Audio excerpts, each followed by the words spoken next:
I am Bianca, age 32. I live with my 7-year-old daughter, Lily, in a small 2-bedroom apartment on the edge of town. It's not fancy. The kind of place where the heater takes its time, and the walls are thin enough that you can hear your neighbor's dog barking whenever the mailman shows up. But it's ours.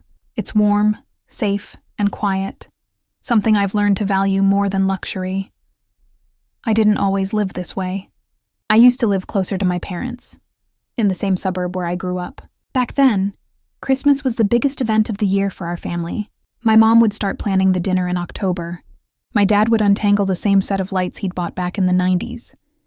And my sister, Miranda, would insist on a theme for the decorations. One year it was silver and blue. Another time it was rustic farmhouse chic. And somehow, even when she was just giving opinions, it always ended up being my job to make the food. I'm not a professional chef or anything, but I've always loved cooking. It was my way of caring for people, of feeling useful and connected. But over the years, something shifted. Or maybe I just started seeing things more clearly. Miranda and I used to be close when we were younger, though she's 2 years older. But when I got pregnant at 25, unmarried, with a boyfriend who left before Lily was even born, things changed. My parents were polite about it at first, pretending to be supportive, but the disappointment was written all over their faces. My mom especially. She always had a vision of what her daughters' lives would look like, and mine clearly didn't fit it anymore. They helped a bit financially when Lily was a baby, and I appreciated that. But I also knew it came with strings, subtle reminders that I'd made things harder for myself. My mom would say things like, "We just want what's best for Lily," which usually meant, "You're not doing enough." My dad would stay quiet most of the time, but occasionally he'd make a joke about how I should have picked a better guy. Those words sting even when said with a laugh, so, as the years went by, I tried to prove myself, that I could still be a good daughter, a good mother, someone they could be proud of. Every Christmas I'd cook, I'd bake, I'd decorate their house, I'd buy thoughtful gifts even when money was tight. It was my way of saying, "See, I'm still part of this family." And for a while it seemed to work. They'd compliment the food, tell me I had a real talent, and for a few hours on Christmas Day, I could almost forget that I was the one sitting slightly outside the circle, the one without a partner, the one who never quite belonged. Then last year came, the year everything changed. It was early December. Work had been stressful, money was tight, and Lily had just gotten over the flu. I hadn't even started Christmas shopping yet, but I was looking forward to it. Christmas, no matter how complicated it felt with my family, was still something I wanted Lily to experience. The lights, the music, the feeling of being surrounded by family. I wanted her to feel that warmth, even if I had to work twice as hard to make it happen. One evening, while I was making dinner, my phone buzzed. It was the family group chat, the Mary Martins. My mom had started it a few years back. I wiped my hands and picked up the phone, smiling as I saw her message pop up. She usually sent a long text about Christmas plans, and even though it always meant more work for me, it still made me feel included. But this time the message was short. Too short. "This Christmas we're hosting your sister's fiancé. There won't be room for you and your daughter at the table," she wrote. I remember just staring at the screen for a few seconds, thinking maybe I'd read it wrong. I even blinked a few times, waiting for some kind of follow-up message to clarify that it was a misunderstanding. But then right beneath it, Miranda replied, "But we want you to make the dinner as always," she wrote, adding that little smiley face like she was doing me a favor. Then my dad chimed in, "And don't make us feel bad. I still want my gift, Lowell." That last part, "don't make us feel bad," hit harder than anything else. Because that's how it always went.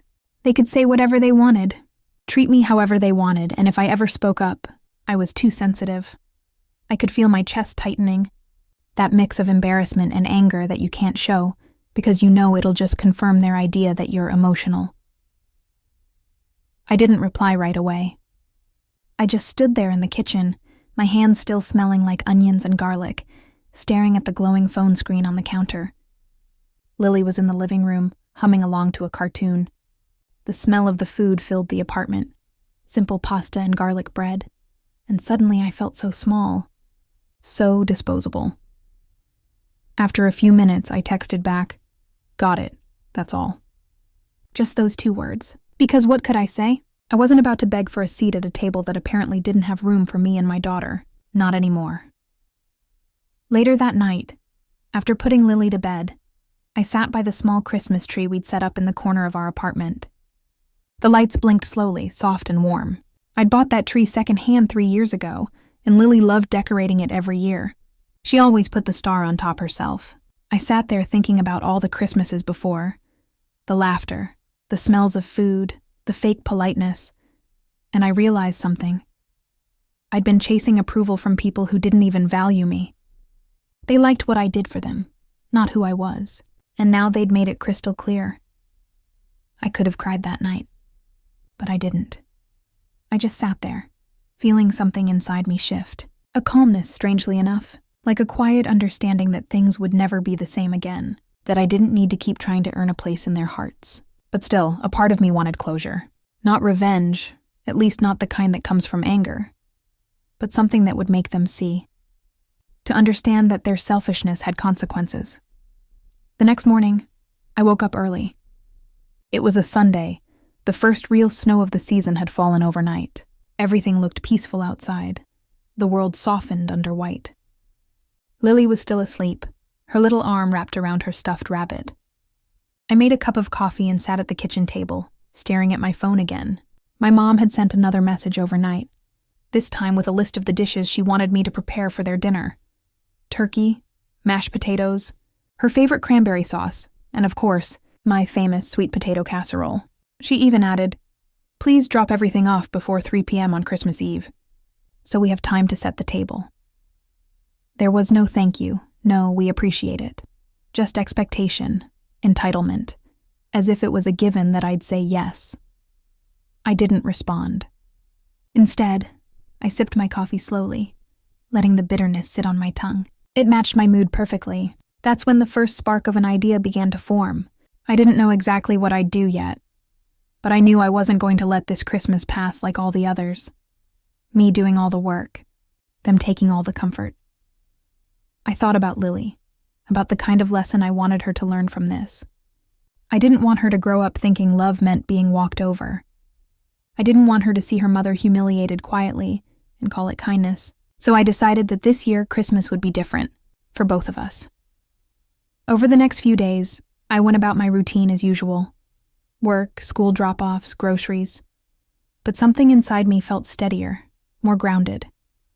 I started making a plan, piece by piece, quietly. I didn't talk about it with anyone, not even my friend Tessa, who usually heard all my complaints about my family. This time I wanted the silence to work in my favor. And the thing about silence is, people mistake it for weakness. They think if you don't fight back right away, you're accepting defeat. But silence can be powerful. It gives you space to think, to plan, to choose your moment. That's exactly what I was doing. In the days that followed, I didn't mention Christmas to anyone. Not at work, not to Tessa, not even to Lily. I just went on with life, letting my family believe that I'd accepted their decision. I could almost imagine my mom, feeling smug in her way, thinking I was too meek to ever push back. She always took my silence as agreement, and this time, I was going to let her believe it for as long as I needed. The truth was, I was calm, maybe calmer than I'd ever been.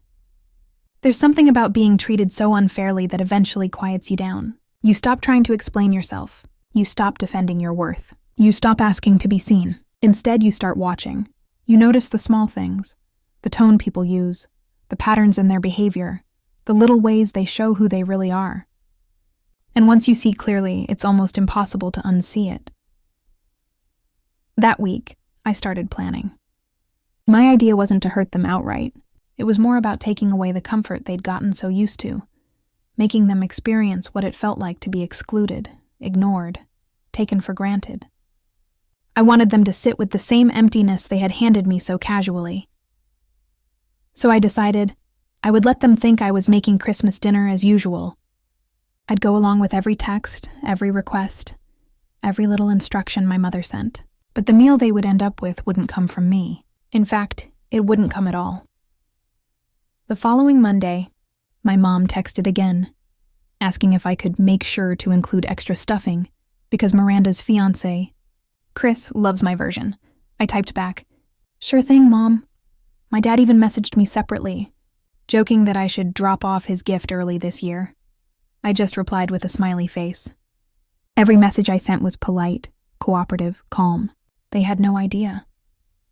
In the evenings, after putting Lily to bed, I'd sit at the kitchen table with my notebook open, making quiet notes about what I would be doing instead. For the first time in years, I was going to make Christmas about us. Not about expectations, not about pretending, but about peace, about joy that wasn't conditional. I didn't want Lily to know the ugly side of what was happening. She loved her grandparents and her aunt, and I didn't want to taint that. So when she asked if we were going to Grandma's Big Christmas, I told her gently that this year we were doing something special, just the two of us. Her eyes lit up immediately. "Like an adventure?" she asked. I smiled and said, "Exactly like that." From that moment, her excitement became my fuel. I started planning our own Christmas, something small but magical. I found an affordable cabin about an hour outside the city. It was owned by an older couple who rented it out for short stays. Cozy, with a fireplace, a small kitchen, and big windows overlooking pine trees. It was available from the 24th to the 26th, and when I saw the pictures online, it just felt right. Quiet, peaceful, ours.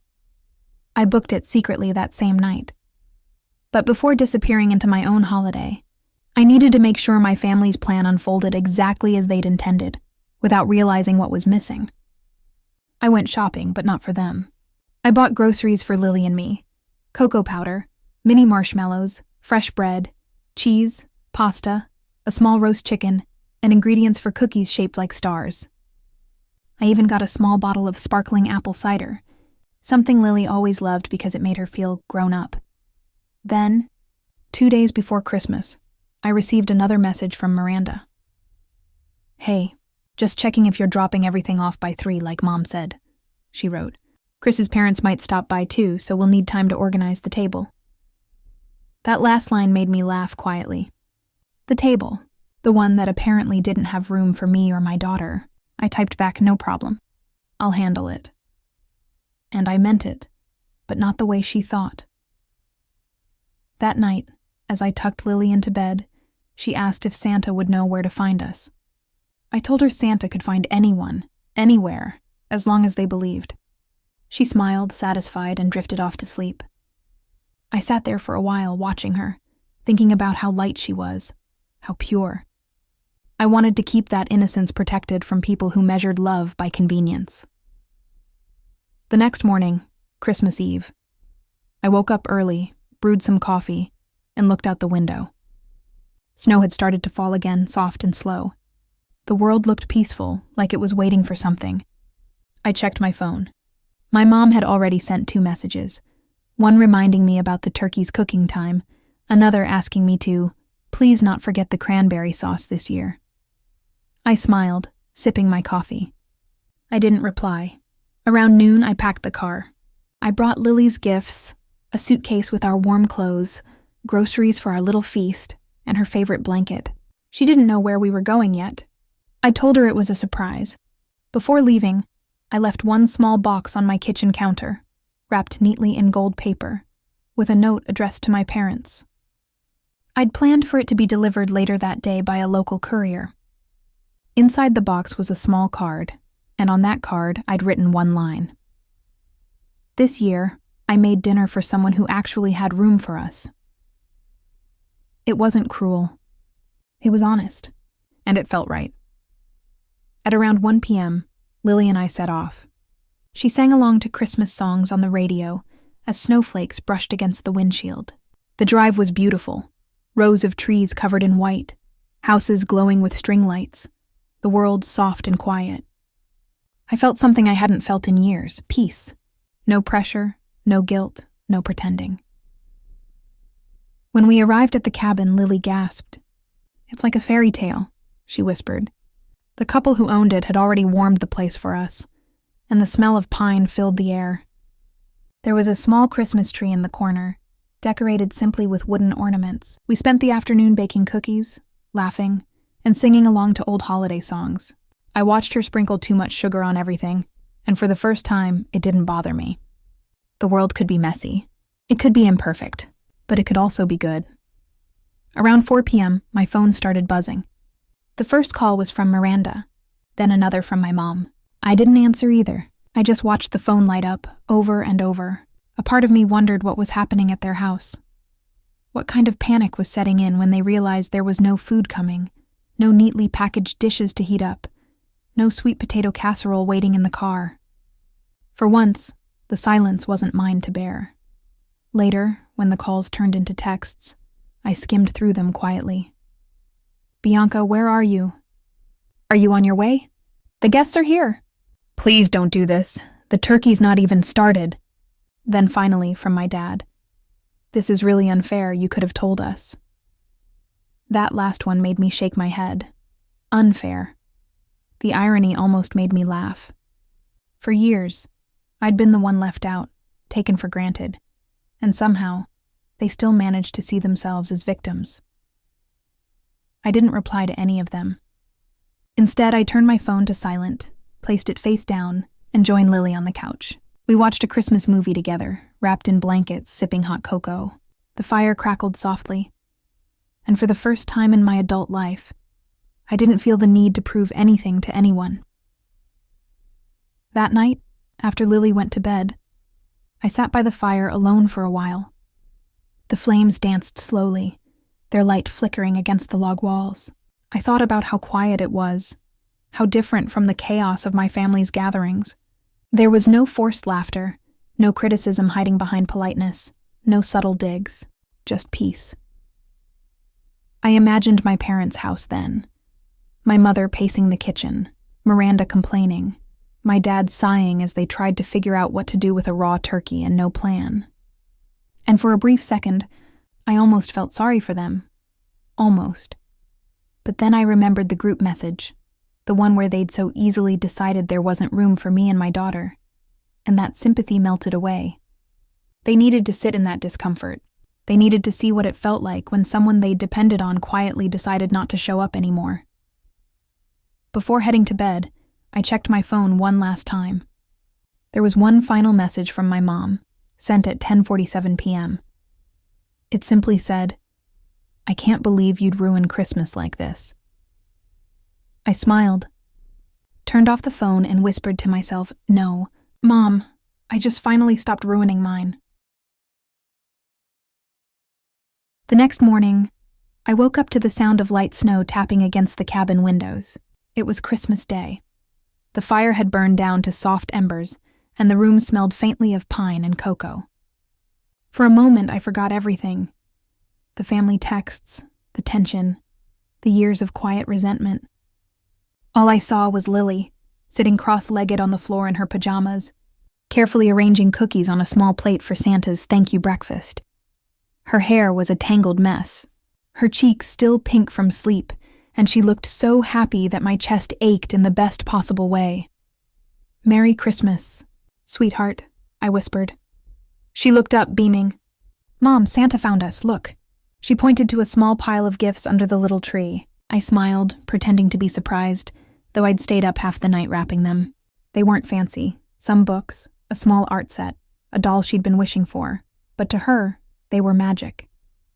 Watching her tear into the wrapping paper, laughing, gasping, hugging me with every new discovery. It was the kind of joy that doesn't need anyone else's approval. It was pure, simple, and ours. After breakfast, we bundled up and went outside. The world was still, covered in fresh snow that glistened under the pale winter sun. We built a snowman near the cabin, and Lily insisted on giving him a crooked little smile made of pine cones. We laughed until our hands went numb. For the first time in years, Christmas didn't feel like a performance. It just felt real. Around noon, after we'd come back inside to warm up, I checked my phone out of curiosity. I wasn't planning to, but part of me wondered how long my silence would hold their attention. There were 24 missed calls. My mom had left 2 voicemails, my dad 1, and Miranda had sent a long list of messages that alternated between guilt trips and passive-aggressive comments. The first message read, "I can't believe you'd do this to Mom on Christmas." The second, "Do you have any idea how stressful this has been for everyone?" Then later, "We ended up ordering takeout because everything was ruined. I hope you're happy." I just stared at the screen. A small part of me felt that familiar tug of guilt, the one that had controlled me for most of my life. The voice that whispered, "You're the problem, Bianca. You should have done more." But another, quieter voice, one that had been growing stronger lately, said something else. "No, they made their choice. You just stopped compensating for it." I put the phone face down on the table and turned back to Lily. She was drawing with her new markers, humming softly to herself. I realized that this small, peaceful moment, was the only validation I needed.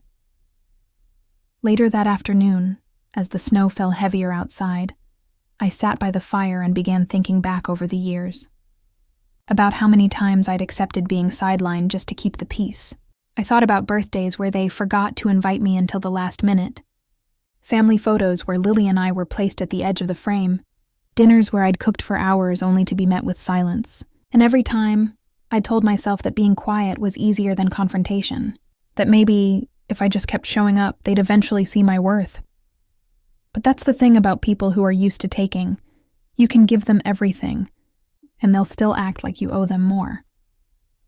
That evening, after Lily had fallen asleep, I sat down with my journal and started writing.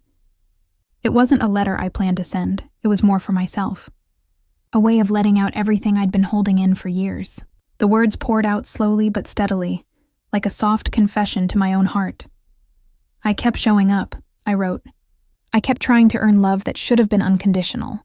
I cooked, I helped, I stayed quiet. And all it did was teach them that my boundaries didn't matter. But this Christmas I finally realized something. Love without respect isn't love. It's control dressed up in sentiment."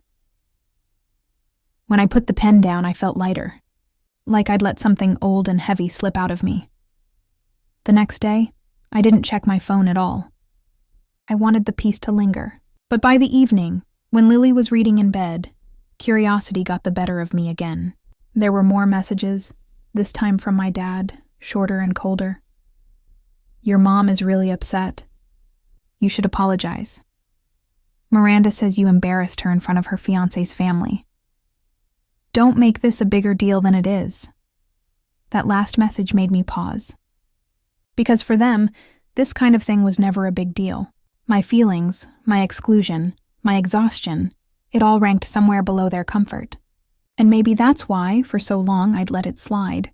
I'd been taught to minimize my pain so theirs could stay small. I didn't respond. I didn't even type anything. I just set the phone down again, turned off the lights, and went to bed next to Lily.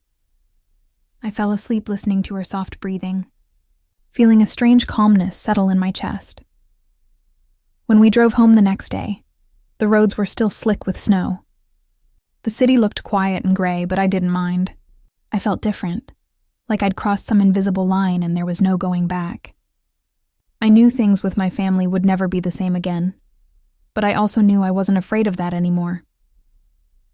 When we reached home, I found a note slipped under my apartment door. It was from my dad. In his tidy handwriting, it said, "We came by to talk. Call your mother." I placed it on the counter and didn't call. A few days passed before I finally heard from Miranda again.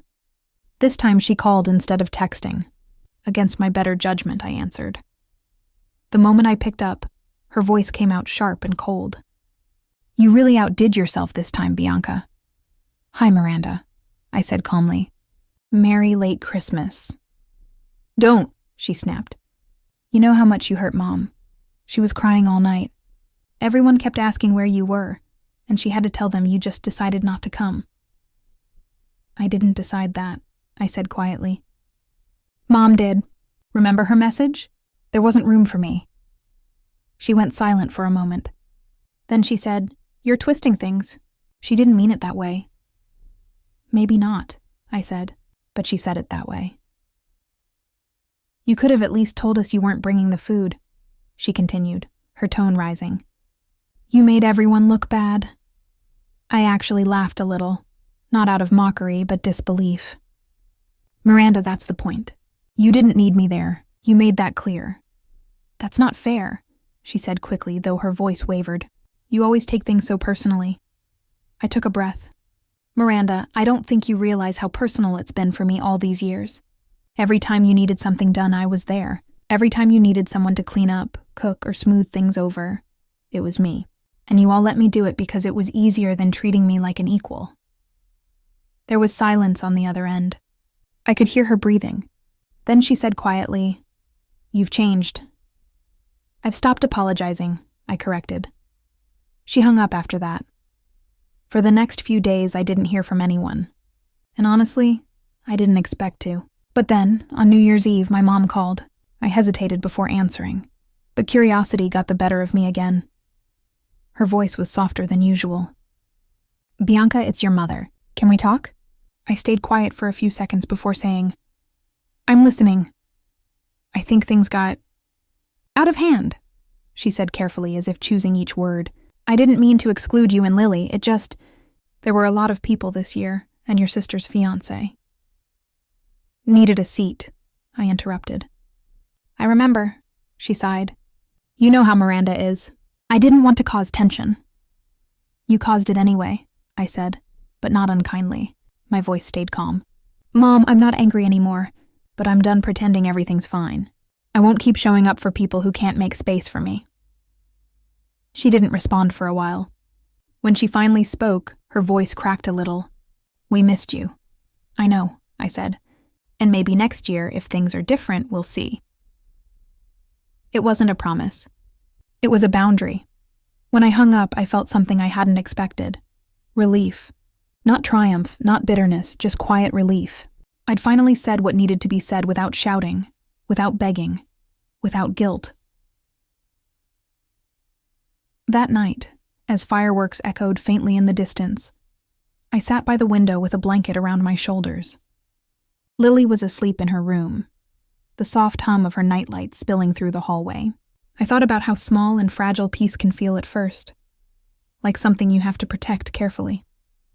But once it's yours, it becomes stronger than any apology, louder than any explanation. For the first time in my life, I felt free. And somewhere deep down, I knew my family had learned something too, not because I argued, but because I stopped. Silence, when it comes from strength, speaks louder than any revenge ever could.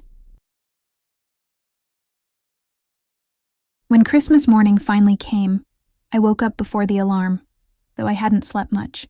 The air was cold, and the world outside was quiet. That strange, sacred quiet that only comes on winter mornings before everyone else wakes up. I turned on the small heater near my bed, glanced over at Lily, still curled up in her blanket, her hair sticking out in all directions. She looked so peaceful, so untouched by the weight of everything that had happened this month. I envied that peace. I made us hot chocolate, the kind with extra marshmallows, and sat by the window while she stirred hers sleepily. She smiled up at me and said, "Merry Christmas, Mommy," her voice soft but bright. I smiled back and said it too, and for a moment I forgot about the hurt. I forgot about the text messages, the empty invitations, the forced politeness. It was just me and her, a small mother-daughter world that had survived more than its share of heartbreak. I had no plans to see my parents that morning, but that didn't mean I hadn't planned anything. My so-called revenge wasn't going to be cruel or loud. I wanted it to be calm, deliberate, and poetic. Something that showed them exactly how much I had grown away from them, how I no longer needed to beg for a seat at their table. 2 weeks earlier, I had accepted an offer from the local community center to help organize their Christmas meal for single parents and families in need. They didn't have a budget for catering, but they had donations and volunteers. I decided to make it special. I used all my cooking skills, the same ones my family took for granted, to plan something beautiful. Roast chicken with herbs, mashed potatoes, caramelized carrots, baked pasta for the kids, and cinnamon pudding for dessert. I spent the week before Christmas shopping, prepping, and baking. Every dish that I made, every sauce I stirred, felt like a quiet rebellion. They didn't want me at their dinner table, But here I was, feeding people who actually needed warmth. Not just a meal, but kindness. I thought about how often my family used family as an excuse to exclude or control. But family, I realized, isn't about who shares your last name. It's about who shares your heart. By noon, Lily and I were dressed and ready to go. She wore a red sweater with a snowflake on it and carried a small bag of handmade cards she'd drawn herself. Pictures of Christmas trees and hearts. Each one signed from Lily and Mommy. We got to the community hall early to help set up. The tables were simple, covered in mismatched tablecloths, but it felt warm and alive. Laughter filled the air as volunteers hung paper snowflakes from the ceiling. While I was arranging dishes on the buffet table, my phone buzzed. It was from my sister Nadia. "Where are you?" she wrote. "Mom's looking for you. Dinner's at 3.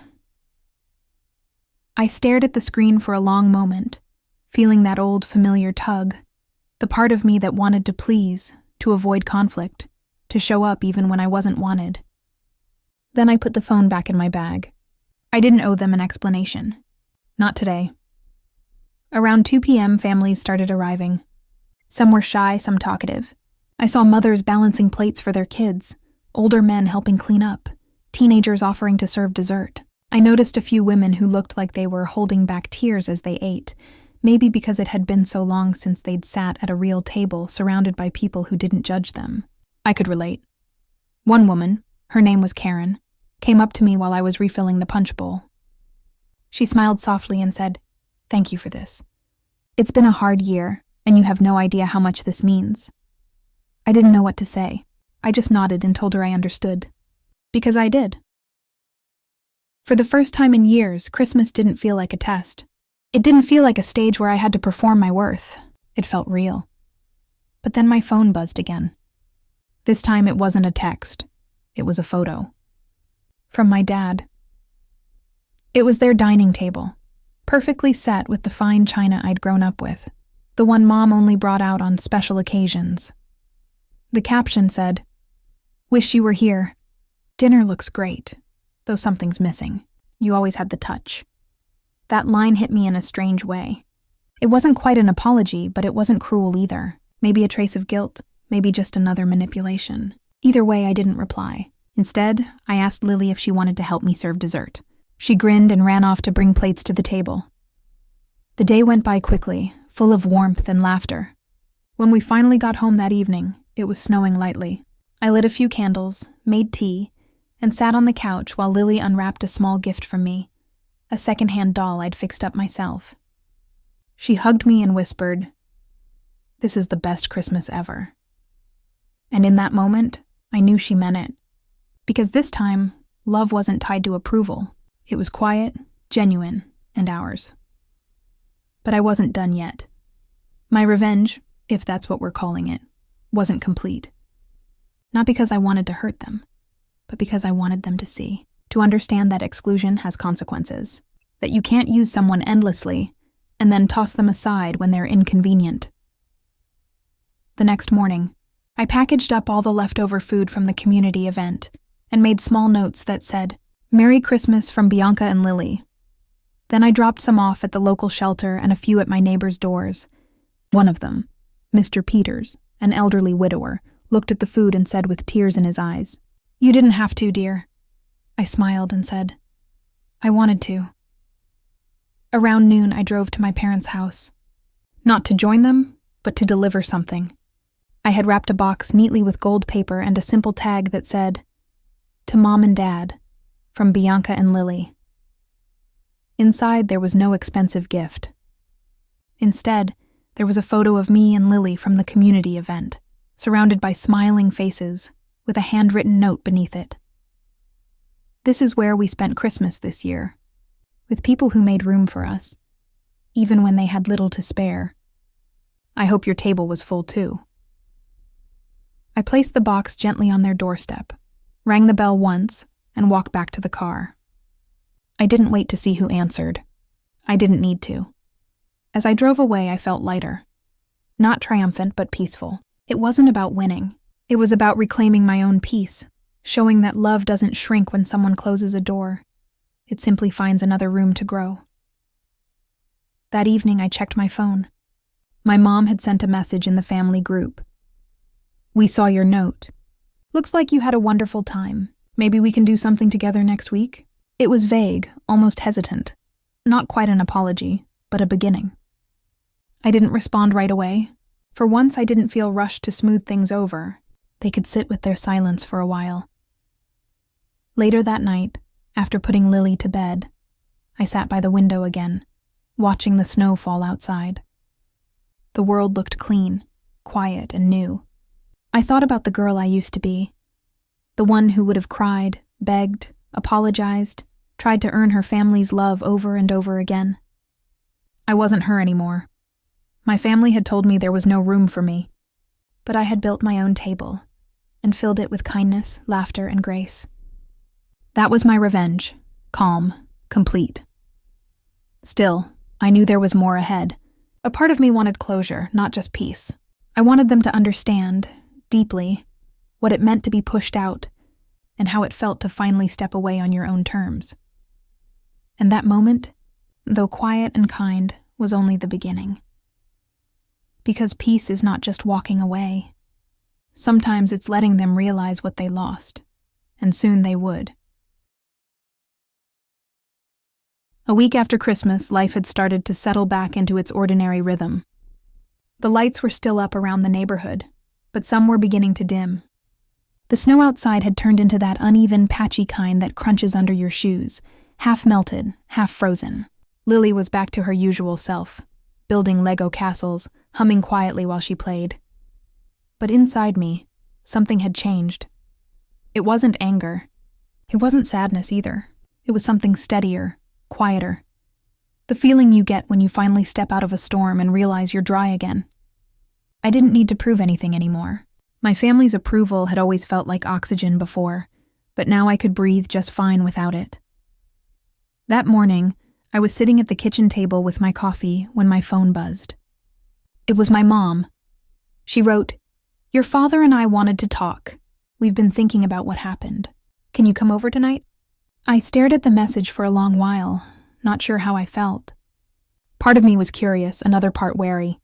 I hadn't been in that house since the last Christmas we'd all shared, 2 years ago, before everything fell apart. After a moment, I replied simply, "Sure," after I dropped Lily off. That evening, I drove over to their house. The driveway was still lined with blinking lights, though one side had gone dim. I parked, took a deep breath, and knocked. My mother opened the door, her expression unsure, a mix of welcome and discomfort. "Bianca," she said softly. "Come in." The living room looked the same, too tidy, too polished, with a faint smell of cinnamon candles and furniture polish. My dad sat on the couch, flipping through a magazine he clearly wasn't reading. My sister Nadia was there too, sitting cross-legged with a phone in her hand. The fiancé thankfully wasn't. For a moment, no one said anything. Just the faint hum of the heater. Then my mom spoke.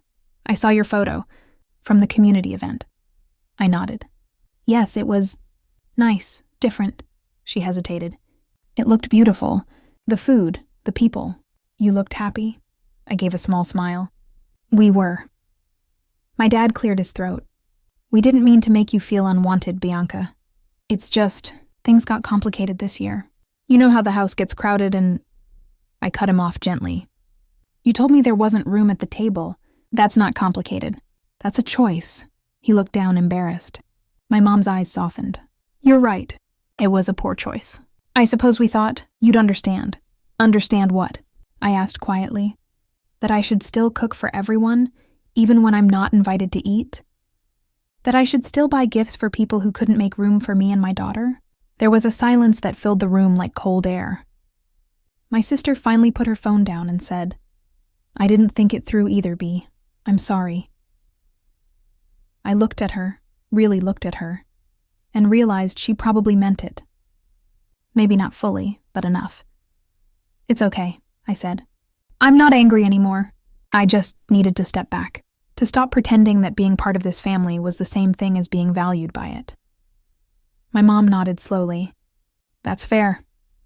We sat quietly for a few minutes. Then, as if she'd been waiting for the right time, Mom said, "Your father and I were thinking, We'd like to have everyone over next weekend for a late Christmas dinner. Just family, properly this time. We want you and Lily to come." Her tone was careful, almost hopeful. I took a deep breath. I'll think about it, and I meant it. Because forgiveness, I'd learned, isn't something you rush into just because someone finally feels guilty. That night, I drove home feeling strangely at peace. They were trying, maybe too late, but trying nonetheless. And that was enough for now. Over the next few days, something interesting started to happen. My mom began messaging me little things. Photos of recipes she was trying, questions about Lily's school, even pictures of the snow-covered backyard where we used to play. My dad sent a link to an article about the community center I'd volunteered at, with a simple line: "You did a good thing." I could feel the slow shift, the awkward but genuine attempt to reconnect. It wasn't about revenge anymore, not really. It was about balance, about letting them see who I'd become when they turned me away. Still, I won't lie. Part of me enjoyed their discomfort. The subtle realization in their eyes when they saw that I'd built something stronger outside their circle, that I wasn't waiting for them to love me right anymore. The weekend came, and I decided to go. Not out of guilt or obligation, but because I wanted closure. When Lily and I arrived, the house looked festive again, but this time, something felt different. The air was softer. My mom greeted us with a hug, awkward but sincere. My dad helped carry in the dessert I'd brought, a simple apple pie. At the table, for the first time, there were no comments about how I seasoned the food, no hints about how tired I looked, no subtle jabs about my choices, just conversation. Imperfect, but real. Nadia asked about my work. My dad asked Lily about her favorite subject. My mom even said, "You've become such a wonderful mother, Bianca." And for the first time, I believed she meant it. Halfway through dinner, Nadia leaned toward me and whispered, "You know, Mom's been telling everyone about what you did at the community event. She's actually proud of you." I smiled slightly. "That's new." She even said, Nadia added with a grin, "Bianca's finally learned to stand up for herself." I laughed softly. Maybe I have. The meal went smoothly. There were a few awkward silences, but they didn't sting like they used to. I didn't feel like an outsider anymore. Not because they'd changed completely, but because I no longer needed their approval to feel like I belonged. After dinner, I helped clear the table. As I carried dishes to the sink, my mom stopped me. "You don't have to do that," she said quickly. "Sit down, relax. You've done enough." That single sentence, "You've done enough," hit me harder than any apology could have, because for years, I'd been the one who always did too much, gave too much, hoping to earn a love that should have been free. Hearing her say that felt like closing a book I'd been stuck in for far too long. Later that night, after we left, I tucked Lily into bed. She looked up at me sleepily and said, "Grandma gave me a big hug this time." I smiled. "She did, didn't she? Are we going there again next Christmas?" "Maybe," I said softly. "We'll see." Because I didn't want her to grow up thinking forgiveness meant forgetting. Sometimes, peace just means keeping your boundaries, quietly, kindly, and firmly. A few days later, I received a small card in the mail. It was from my dad. Inside, it read, "Dear Bianca, I realized too late that we'd let pride and habit get in the way of love. You've always been the heart of this family. We just didn't see it until you weren't at the table. Thank you for reminding us what Christmas really means. Love, Dad." I folded the card carefully and placed it in my journal. Not because I wanted to hold on to the pain, but because it was proof that sometimes calmness wins louder than anger ever could. In the weeks that followed, my relationship with my family slowly began to heal. Not in some fairy tale way. There were still old habits, small frictions, but there was also respect now. They saw me differently. They treated me differently. And I didn't cook every dinner anymore. Sometimes, my mom insisted on hosting, or Nadia brought dessert. They never forgot to ask if I was comfortable, or if Lily needed anything. Those small gestures were their way of making space, literally and emotionally. I didn't need revenge anymore. What I'd done, walking away, building something good on my own, and returning only when I decided to, that had already spoken for me. In the end, my revenge wasn't about making them suffer.